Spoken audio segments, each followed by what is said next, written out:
Hello friends, welcome to my YouTube channel DP Educare. दोस्तों, भूगोल की कक्षाएं प्रारंभ हो चुकी हैं। भारत का भूगोल चल रहा है और भारत के भूगोल के अंतर्गत हम लोग पढ़ रहे हैं प्रायद्वीपीय भारत का अपवाह तंत्र। ठीक है, प्रायद्वीपीय अपवाह तंत्र या प्रायद्वीपीय भारत का अपवाह तंत्र या इसी को कहते हैं दक्षिण भारत का अपवाह तंत्र या दक्षिण भारत की नदियाँ। ठीक है, तो एक वीडियो आपको मिल चुका है इसको, जिसमें हमने बताया था कि दक्षिण भारत का अपवाह तंत्र कैसा है।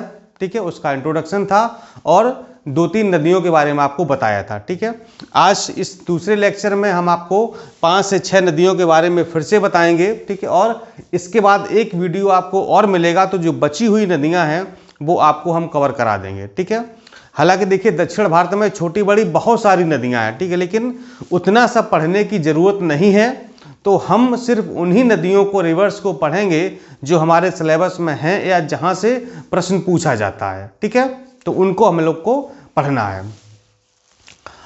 और जो जैसी नदी है जो बड़ी है तो उसके बारे में कुछ बड़ी जानकारी है, छोटी नदियां हैं तो छोटी जानकारी है। ठीक है, तो हम जितनी जिसके बारे में जानकारी उपलब्ध है वो आपको हम देंगे। ठीक है, लेकिन जो जानकारी यहाँ पर देंगे वो सटीक होगी और परीक्षा के लिए बहुत ही उपयोगी होगी। ठीक है, इतिहास की कक्षाएं भी जल्दी प्रारंभ होने वाली हैं। मॉडर्न हिस्ट्री हम लोग शुरू करेंगे जहां से छोड़ा था। ठीक है, बाकी करंट अफेयर्स चल ही रहा है, आप लोग देख ही रहे हैं, अन्य जानकारी आपको मिल रही है। ठीक है, और जो भी मतलब अपडेटेड चीज़ें होंगी, जैसे कुछ आंकड़े वगैरह हैं, तो वो भी आपको हम जल्दी ही उपलब्ध करा देंगे। ठीक है, और नोट्स जीएस का बन रहा है, एक आध हफ्ते में बन करके तैयार हो जाएगा। हिंदी के नोट्स पर भी काम चल रहा है, पीसीएस के लिए भी, और जो जीएस का नोट्स है पीसीएस के लिए, समीक्षा अधिकारी के लिए, जेआईसी प्रवक्ता के लिए, या जो राज्य कृषि सेवा परीक्षा है तो उसके लिए, मतलब सभी परीक्षाओं के लिए 2 प्रकार के नोट्स तैयार हो रहे हैं, तो वो आपको प्रोवाइड कर दिए जाएंगे। एप्लीकेशन लगभग बनकर के तैयार है, बस आपको जल्दी सूचना मिल जाएगी और वहाँ पर आप करंट अफेयर्स के और जीएस के क्वेश्चन हल कर पाएंगे। ठीक है, रोज़ आपको 10, 15, 20 क्वेश्चन दिए जाएंगे, वहाँ से आप उनको हल कर पाएंगे। ठीक है, तो चलिए बिना देर की शुरुआत करते हैं हम लोग। आज की कुछ नदियां हैं, तो सबसे पहले देखते हैं नर्मदा नदी को। ठीक है, नर्मदा नदी, इसका उद्गम कहाँ से होता है? ये मध्य प्रदेश में अमरकंटक पहाड़ियों से निकलती है। ठीक है, मध्य प्रदेश में अमरकंटक की पहाड़ियां हैं, तो वहां से इसका उद्गम होता है। इसकी लंबाई 1312 किलोमीटर के लगभग है, 1312 किलोमीटर इसकी लंबाई है लगभग।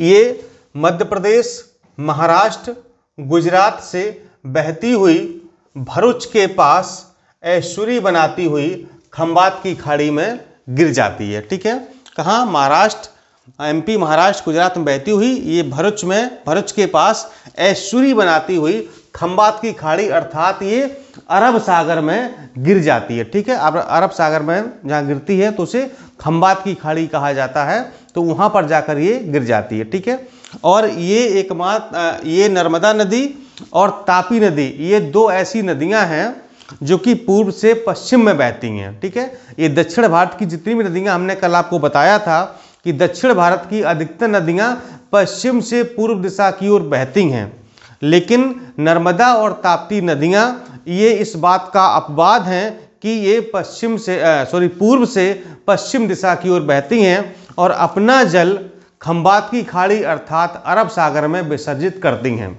जबकि दक्षिण भारत की अधिकतर नदियां बंगाल की खाड़ी में अपना जल गिराती हैं या वहां पर अपने जल को विसर्जित करती हैं। ठीक है, तो ये कहाँ गिरती है? खंबात की खाड़ी या अरब सागर में गिर जाती है। ठीक है, अब यहाँ पर एक नया शब्द आया है, ऐश्वरी। ठीक है, तो इसको हम लोग समझ लेते हैं कि ऐश्वरी क्या होता है। ठीक है, तो इसको हिंदी में कहते हैं ज्वार नदमुख, ज्वार नदमुख। ठीक है, ऐश्वरी हिंदी में कहते हैं ज्वार नदमुख। ठीक है, तो ऐश्वरी को समझने से पहले आपको समझना होगा कि डेल्टा क्या होता है। ठीक है, आपने एक शब्द सुना होगा कि डेल्टा। ठीक है, डेल्टा आपने सुना होगा, ये डेल्टा। ठीक है, तो देखिए जैसे गंगा नदी है या यमुना नदी है या सोन नदी है। ठीक है, यानी कि जो नदियां, अक्सर वे नदियां जो बंगाल की खाड़ी में गिरती हैं और उत्तर भारत में बहती हैं, चूंकि उत्तर भारत की नदियां ऐसी हैं जो वर्षा जल पर आधारित नहीं है और वो सदा नीरा है, मतलब वहां पर जो है साल भर जल बहता रहता है। और बड़ी बड़ी नदियां हैं जिनकी जल वहन की क्षमता बहुत ज़्यादा है और उनका प्रवाहित क्षेत्र भी ज़्यादा है, ठीक है। तो जब वो नदियां और समतल भूमि में बहती हैं, जो भूमि है वो किसी मिट्टी की है, लेकिन जो दक्षिण भारत की नदियां हैं उनकी जो भूमि है वो पथरीली है, ककरीली है, पत्थरों में बहती हैं, ठीक है। तो जो उत्तर भारत की नदियां हैं तो जब वो बहती हैं तो अपने साथ बहुत सारी गाद यानी कि मिट्टी और मतलब बहुत सारे खरपतवार या छोटे मोटे कंकड़ बहा करके अपने साथ ले जाती हैं, ठीक है। और जब ये बहा करके अंत में कहाँ ले जाती हैं, बंगाल की खाड़ी तक ले जाती हैं, ठीक। अपने साथ बहुत सारी गाद, धूल, मिट्टी, छोटे मोटे कंकड़, पत्थर और भी खरपतवार लेकर के बहा के ले जाती हैं, ठीक है। कुछ इनकी तलहटी में जम जाता है, कुछ ये बहा करके ले जाती हैं। तो जब ये बंगाल की खाड़ी के किनारे पहुंचती हैं जहां पर इनको जल अपना विसर्जित करना होता है, ठीक है। जैसे मान लो ये नदी बह करके यहाँ पर आ रही है, ठीक है। ये नदी बहकर आ रही है और मान लेते हैं कि ये है आपकी बंगाल की खाड़ी, ठीक है। यहाँ पर जो है इस नदी को अपना जल विसर्जित करना है। तो जैसे ये नदी जो है अपने साथ बहुत सारे गाद, मिट्टी, धूल बहाकर लाती है तो क्या होता है कि जब इसका जैसे ये खाड़ी में, बंगाल की खाड़ी में गिरने को होती है तो ये जो गाद मिट्टी बहाकर लाई थी ये जगह जगह इस तरह से जम जाती है, ठीक है। और क्या होता है, ये नदी कई शाखाओं में इस तरीके से बिखर जाती है, ठीक है। और जो बीच बीच में ये जो ऊंचा ऊंचा स्थान किसका बन गया, यानी जो गाद या मिट्टी अपने साथ बहाकर लाई थी उसके बड़े बड़े टीले बन जाते हैं, बड़े बड़े ढेर बन जाते हैं, ठीक है। और ये नदी यहाँ कई शाखाओं में बह जाती है, यानी कि बिखर जाती है। और बीच में जो ऊंचे ऊंचे टीले से बन गए हैं ना, इन्हीं को कहा जाता है डेल्टा, ठीक है। जैसे कि सुंदरबन डेल्टा आपने सुना होगा, सबसे बड़ा डेल्टा है। ऐसे वहां पर छोटे मोटे बहुत सारे कई सारे डेल्टा बने हुए हैं, ठीक है। अब डेल्टा क्यों बनते हैं, क्योंकि ये नदियां अपने साथ कई सारी गाद, मिट्टी, धूल को बहा करके लाती हैं जो कि जम जाती हैं तो नदियां जो है कई शाखाओं में बिखर जाती हैं। तो दो नदियों के बीच में या दो शाखाओं के बीच में जो स्थान ऊंचा बच जाता है, स्थान वो कैसे बनता है, क्योंकि बहुत सारी मिट्टी बहा करके लाई थी, गाद बहा करके लाई थी, वो आके इकट्ठी हो गई, ठीक है। क्यों, क्योंकि इनका जो प्रवाह होता है वो धीमा होता है। अगर प्रवाह तेज होता तो क्या होता कि जाके एकदम ये धड़ाम से बंगाल की खाड़ी में गिर जाती और जो धूल मिट्टी थी वो भी बंगाल की खाड़ी में सब जाके समुद्र में गिर जाती। लेकिन चूंकि इनका प्रवाह धीमा होता है इसलिए वो जाकर के किनारे पर इनकी गाद मिट्टी जम जाती है और ये नदियां कई शाखाओं में विभाजित हो जाती हैं जिन्हें वितरकाएं कहते हैं, ठीक है। जैसे गंगा नदी की कई सारी वितरकाएं हैं, ठीक है। तो ये तो हो गया डेल्टा का निर्माण, जो कि उत्तर भारत की नदियां अक्सर डेल्टा का निर्माण करती हैं क्योंकि इनका प्रवाह धीमा होता है और अपने साथ बहुत सारी धूल, मिट्टी और जो भी खरपतवार है, कंकड़, पत्थर बहा करके ले जाती हैं, जो कि जाकर के अंत में जहां पर इनका मिलन होता है समुद्र में या बंगाल की खाड़ी में, वहां पर ये डेल्टा का निर्माण कर देती हैं, ठीक है। ये तो बात होगी उत्तर भारत की नदियों की। अब बात करते हैं दक्षिण भारत की नदियों की, ठीक है। और वो भी दक्षिण भारत की नदियां भी मैक्सिमम कैसी हैं, जो कि बंगाल की खाड़ी में जल अपना विसर्जित करती हैं, ठीक है। तो वहां जो नदियां बंगाल की खाड़ी में अपना जल विसर्जित करती हैं वो भी कुछ डेल्टा बनाती, कुछ नहीं बनाती हैं, ठीक है। मतलब अधिकतम नहीं बनाती हैं। लेकिन जो नर्मदा नदी है और तापी नदी है इनका प्रवाह पूर्व से पश्चिम की ओर है, ठीक है। और इसका प्रवाह जो है काफी तेज है। जो नर्मदा नदी है इसका जो पानी का प्रवाह है वो काफी तेज है। और जैसे ही अब देखिए इसको समझते हैं, ज्वारनात्मक को एस्चुअली समझते हैं। मान लो ये आपकी नर्मदा नदी है, इस तरह बह के है, ठीक है। और ये क्या है, ये अरब सागर है या खंबात की खाड़ी है, ठीक है। यहाँ पर इसको अपना जल गिराना है, ठीक है। तो अब चूंकि ये जो नर्मदा नदी या तापी नदी है काफी तीव्र प्रवाह से आ रही है, यानी कि जो इसकी बहने की गति काफी तीव्र है, ठीक है। तो जब तीव्र गति से बहती है तो ये भी क्या होता है, अपने साथ धूल मिट्टी तो बहा करके लाती है, लेकिन चूंकि प्रवाह इसका इतना तेज होता है कि इतने तेजी से जाकर के यहाँ पर गिर जाती है, यानी जो भी धूल मिट्टी या खरपतवार ये बहाकर लाई है वो इतना तेज जाकर के यहाँ पर गिरता है कि सारा ये जो अरब सागर है या खंबात की खाड़ी है वहां पर बिखर जाता है, ठीक है। दूसरे ये शब्द इस्तेमाल किया गया है ज्वार नद मुख, ठीक है। यानी कि जब समुद्र में ज्वार भाटा आता है, जब समुद्र में ज्वार भाटा आता है, समुद्र के जल के चढ़ने को ज्वार और उतरने को भाटा कहते हैं। आप ये समझ रहे हैं, जब पानी ऊपर चढ़ता है तो उसे ज्वार कहा जाता है, पानी जब समुद्र का नीचे उतर जाता है तो उसे भाटा कहा जाता है। ठीक है, तो क्या होता है कि मान लो ये नदी अपना पानी बहा करके ला रही, ठीक है, अब ये इसका मुहाना है, ठीक है, और ये यहाँ पर क्या है, समुद्र है। तो जैसे ज्वार आता है तो पानी कहाँ तक जाता है, इस नदी के मुंह में भी घुस जाता है। ठीक है, लिखा ना, ज्वार नद मुख, यानी कि जो ज्वार है वो नदी के मुख में घुस जाता है। ज्वार मतलब समुद्र का पानी, ठीक है ना, ज्वार क्या है, जो समुद्र का बढ़ा हुआ पानी है वो नदी के मुख में घुस जाता है, इसीलिए इसे एस्चुरी या ज्वार नदमुख कहा जाता है। ठीक है, तो जैसे ही ये समुद्र का पानी यानी कि अरब सागर का पानी इस नदी के मुंह में घुसता है और फिर ये वापस इसको निकलना होता है, ठीक है, क्योंकि 24 घंटे में एक बार ज्वार आता है और एक बार भाटा आता है, ये आपने पढ़ा होगा। तो जैसे ही ये अरब सागर का पानी इस नदी के मुंह में घुसता है और जब वापस निकलता है तो ये सारा जो भी धूल मिट्टी है ये अपने साथ लाता है और इस तरह से ये समुद्र में फैल जाता है। यानी कि डेल्टा का निर्माण यहाँ पर नहीं होता है। क्यों? क्योंकि इसका बहाव इतना तेज होता है कि सारा जो भी धूल मिट्टी गाद वगैरह है वो सारा समुद्र में तेजी से बह जाता है, और इस नदी जहां पर ये समुद्र में गिरती है, जो इसका मुंह है, इसी को कहा जाता है एस्चुरी। तो यहां पर मतलब ये एस्चुरी का निर्माण करती हैं और सीधे जाकर के समुद्र में गिर जाती हैं, यानी कि यहां पर ये डेल्टा का निर्माण नहीं करती हैं।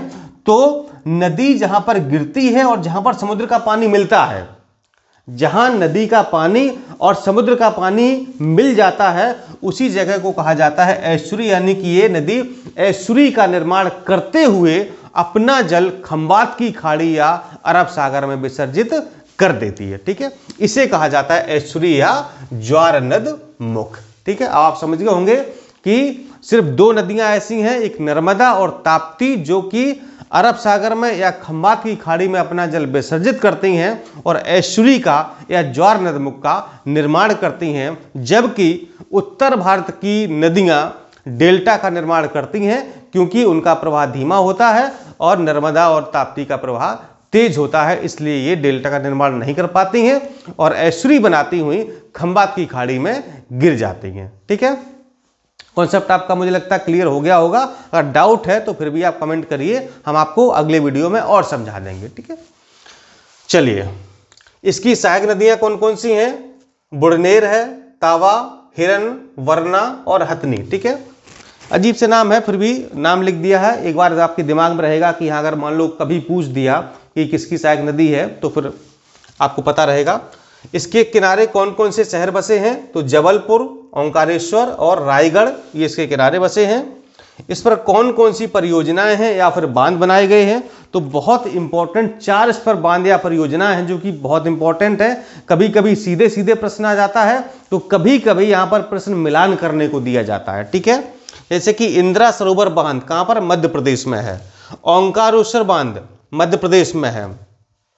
सरदार सरोवर बांध या परियोजना ये गुजरात में है। धुआंधार जलप्रपात जबलपुर में है। ठीक है, तो ये कभी कभी राज्य या शहर होते हैं और एक साइड ये बांधों के नाम होते हैं, और मिलाने को आ जाता है कि कौन सा बांध किस राज्य में स्थित है। ठीक है, या कभी कभी सीधे प्रश्न भी पूछ लिया जाता है। ठीक है, तो ये आपकी हो गई नर्मदा नदी, इसको छोड़ देते हैं। यहां पर पहले आते हैं ताप्ती नदी पर, या तापी नदी इसे कहते हैं। तापी या ताप्ती नदी ये कहां से निकलती है?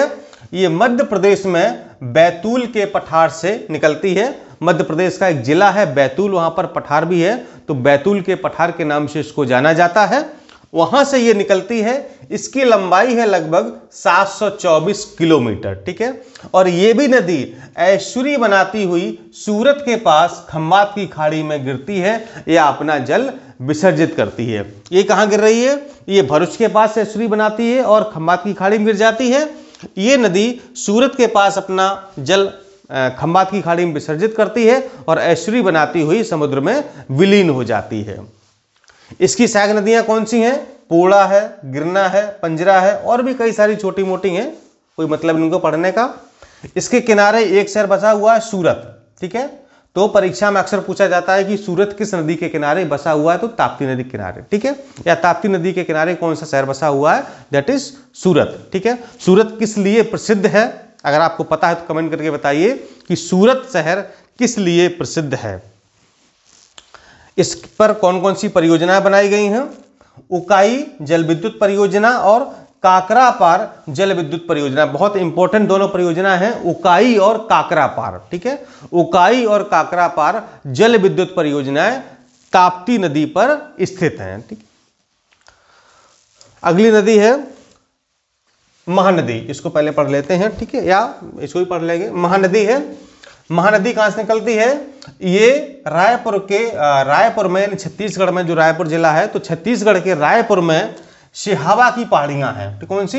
सिहावा की पहाड़ियां हैं, तो वहां से ये निकलती है। इसकी लंबाई लगभग 875 किलोमीटर है। ये उड़ीसा में डेल्टा बनाती हुई बंगाल की खाड़ी में गिर जाती है। ठीक है, तो ये कहां डेल्टा बनाती है? चूंकि ये उधर की नदी है, उत्तर भारत साइड की है, हालांकि दक्षिण में भी ये बहती है। ठीक है, तो ये डेल्टा बनाती हुई बंगाल की खाड़ी में गिरती है। ठीक है, यानी कि बंगाल की खाड़ी में जितनी नदियां गिरती हैं वो लगभग डेल्टा का निर्माण करती हैं। ठीक है, इसकी सहायक नदियां हैं ब्राह्मणी, कोयल, मांद और तेल नदी। ठीक है, इसके किनारे संबलपुर और कटक शहर बसे हुए हैं। याद रखिएगा, संबलपुर और कटक ये दोनों उड़ीसा के शहर हैं जो कि महानदी के किनारे बसे हुए हैं। इस पर दो परियोजनाएं हैं। हीराकुंड जल विद्युत परियोजना बहुत फेमस है, जो कि हीराकुंड परीक्षा में अक्सर पूछा जाता है कि किस नदी पर है, तो महानदी पर है। कहां पर है? उड़ीसा में है। और तिरकपाड़ा व बरोज बांध इसी पर बनाए गए हैं। नेक्स्ट है माही नदी। ठीक है, मैं जिस क्रम में पढ़ा रहा हूं उसी क्रम में आप लिखिएगा। ठीक है, तो इंपॉर्टेंट का एक क्रम चल रहा है, ज्यादा इंपॉर्टेंट, कम कम कम, इस तरीके से। ये मध्य प्रदेश के थार जिले में विंध्यन पर्वत श्रेणी से ये निकलती है। ठीक है, मध्य प्रदेश का थार जिला है, वहां पर एक विंध्यन पर्वत श्रेणी है, वहां से इसका उद्गम स्थल होता है। 533 किलोमीटर इसकी लंबाई है। ये राजस्थान, गुजरात में बहते हुए खंबात की खाड़ी में अपना जल विसर्जित कर देती है। इसकी सहायक नदियां हैं सोम, अनोस और पनप। ठीक है, ये इसकी सहायक नदियां हैं। इसके किनारे झाबुआ और बड़ोदरा शहर बसे हुए हैं। झाबुआ मध्य प्रदेश का एक जिला है, बड़ोदरा गुजरात का एक जिला या शहर है। इस पर परियोजनाएं हैं जमुनालाल बजाज सागर परियोजना, बहुत इंपॉर्टेंट परियोजना है, कई बार ये पीसीएस जैसी परीक्षा में पूछी गई है। माही नदी पर स्थित है जमुनालाल बजाज सागर परियोजना। और वन कावेरी व कदाना बांध इसी पर स्थित है, ये भी इंपॉर्टेंट है। अगली नदी है साबरमती नदी। ये राजस्थान में अरावली की पर्वत श्रेणी से निकलती है। जो राजस्थान में अरावली पर्वत श्रेणी है वहां से इसका उद्गम स्थल होता है। और ये बहुत ही यानी अत्यंत प्रदूषित, बहुत ज़्यादा इसमें प्रदूषित है, मतलब बहुत ज़्यादा गंदगी इसमें है। लंबाई इसकी लगभग 300 किलोमीटर के आसपास है। इसकी सहायक नदियां हैं सई, हाथ माती, हनक और भी है छोटी मोटी कई सारी। इस नदी किनारे गांधीनगर और अहमदाबाद गुजरात के दो प्रमुख शहर हैं। एक तो राजधानी ही है आपकी गांधीनगर। ठीक है, अगर आपको पता हो तो बताइएगा कि गुजरात की जो राजधानी इस समय है गांधीनगर, इससे पहले गुजरात की राजधानी कौन सी थी। ठीक है, यानी गांधीनगर से पहले गुजरात की राजधानी कौन सी थी और कब थी, ये भी आप बताइएगा। गांधीनगर और अहमदाबाद ये दोनों शहर बसे उसके किनारे। इस पर एक परियोजना है साबरमती जल विद्युत परियोजना, जो कि बहुत ही इंपॉर्टेंट है। ठीक है, साबरमती नदी पर ही बसी हुई है। अंत में एक नदी बताएंगे, बहुत इंपॉर्टेंट है, केरल की ये नदी है, इसका नाम है पेरियार नदी। आपने पढ़ा होगा, ये तमिलनाडु में अन्नामलाई की पहाड़ियों से निकलती है, इसका उद्गम स्थल है। और ये केरल की दूसरी सबसे बड़ी नदी है। ठीक है, केरल की दूसरी सबसे बड़ी नदी है कौन सी? पेरियार। तो फिर पूछिएगा कि पहली कौन सी है, तो भरत पूजा केरल की, मैं सिर्फ केरल की बात कर रहा हूं, ध्यान रखिएगा, सिर्फ केरल की, दक्षिण भारत की नहीं है। भरत पूजा केरल की सबसे बड़ी नदी है और पेरियार केरल की दूसरी सबसे बड़ी नदी है। ठीक है, और इसको भरत पूजा का दूसरा नाम है पौर्णानी। तो ये प्रश्न पूछा जाता है कि केरल की सबसे बड़ी नदी कौन सी है, या पेरियार नदी किस राज्य में बहती है? केरल में बहती है। इस पर दो परियोजनाएं बहुत इंपॉर्टेंट है, इडुक्की जल विद्युत परियोजना और नरियामंगलम जल विद्युत परियोजना। ये परीक्षा में कई बार पूछा गया कि इडुक्की जल विद्युत परियोजना किस नदी पर है, तो पेरियार नदी पर है। कहां पर?